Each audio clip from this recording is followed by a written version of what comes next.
The marine environment is used both recreationally by humans as well as being an essential resource for most living organisms. The ocean is a vital component of life and has a broad influence on food availability and weather patterns. Humans use the ocean as a major transportation passage in which millions of tons of product are moved around the globe by ships and tankers each day. A major issue is the fragility of the ocean and how easy it can be put into jeopardy.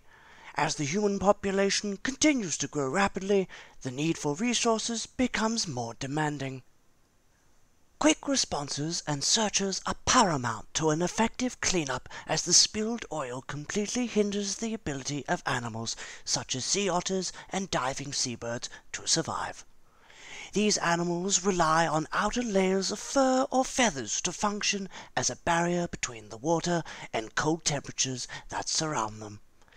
The oil can also be carried to shore, where it permeates the top layers of sediment and is trapped below, a poison to any other organisms that live below the sand. So, how do you detect and locate an oil spill in the first place? You use SAR. SAR stands for Synthetic Aperture Radar.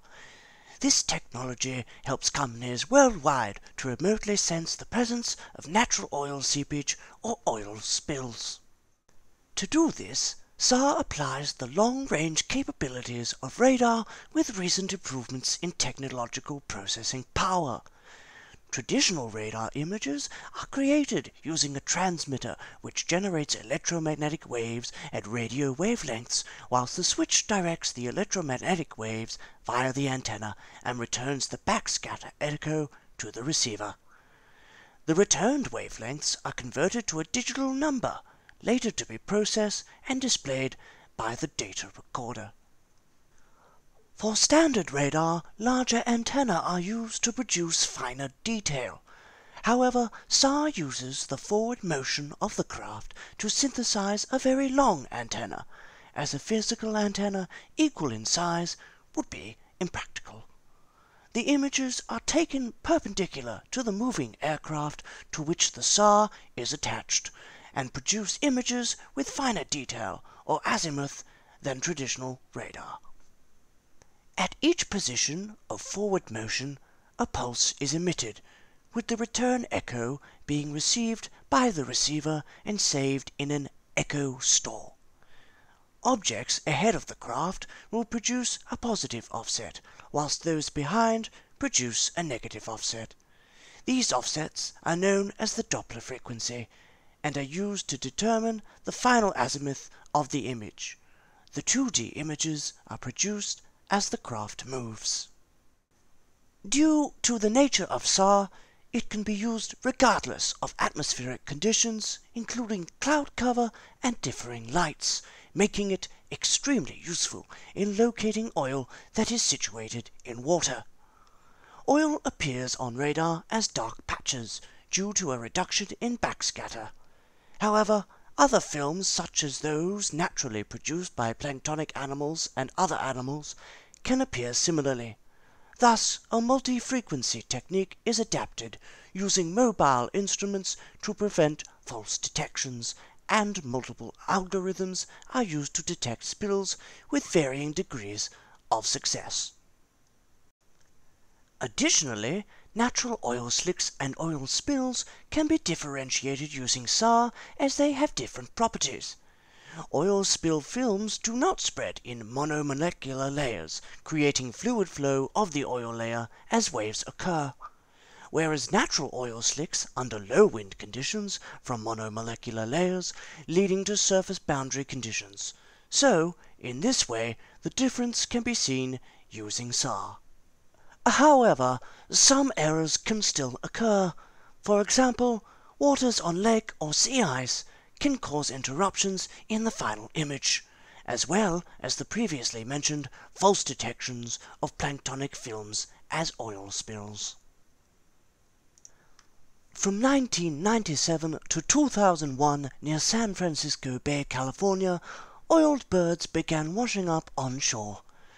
Despite extensive surveys and overhead searches for the oil source, it remained a mystery as to why thousands of oil slick birds continued to occur on shore in 2002.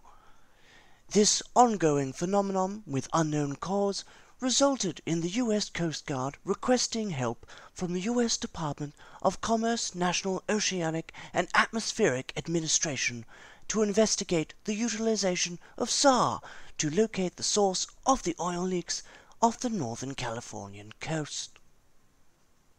By analyzing the movement of dead or injured birds, a study area was identified for the SAR analysis.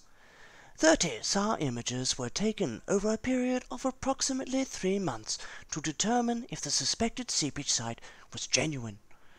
This was concluded by rejecting images that could allow for error in misclassification based upon varying conditions, including wind speed and rain, which are not suitable for detecting oil slicks. This process resulted in 14 images out of 30 meeting criteria for the detection of oil slicks. Subsurface releases from petroleum exploration were ruled out as the cause, as the study area did not support active oil exploration.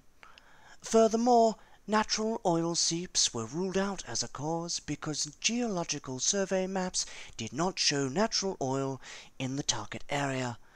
As such, it was determined oil discharge from a sunken vessel or a moving vessel was the culprit. Overall, 2 SAR images of the 14 contained signatures consistent with possible oil slicks. The distances between these 2 oil slicks was approximately 6 kilometers long, and they varied in size due to wind and current variations, as well as the amount of oil discharged, suggesting that the sources could in fact be produced from the same submerged source. In February 2002, a sunken vessel from 1953, SS Jacob Lukenbach, was found near the slick locations noted in the December 9, 2001 and January 9, 2002 SAR images. Masses of fuel oil were discovered on board, with many fuel tanks having badly corroded vent pipes, allowing oil to seep into the sea surface. Chemical analysis from this oil and the thousands of oil slick seabirds were found to be a match. Perhaps more famously, the Deepwater Horizon spill is a better known example showcasing the use of SAR imagery. On the 22nd to the 23rd of June 2010, SAR L-band radar imaged the oil spill as well as the following movement and ecosystem effects from the incident within the Gulf of Mexico. Via the use of SAR, the mapping of oil intrusion and movement in the ocean and coastal wetlands, Barataria Bay in Louisiana, and waterways was achievable, where analysis of ecosystem impacts and recovery could then begin.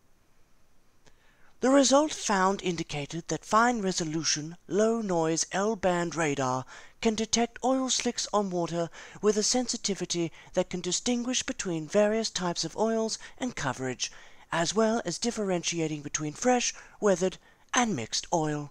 It can also identify wetland and marsh vegetations, areas likely to be impacted by the oil spill. From these examples, it is evident that the use of SAR images are especially helpful for the monitoring of oil spill events at sea. This monitoring can help with the management for ecological uses, especially considering the fact that SAR images are able to penetrate canopies and detect oil in wetland areas, as well as the ability to see through cloud cover.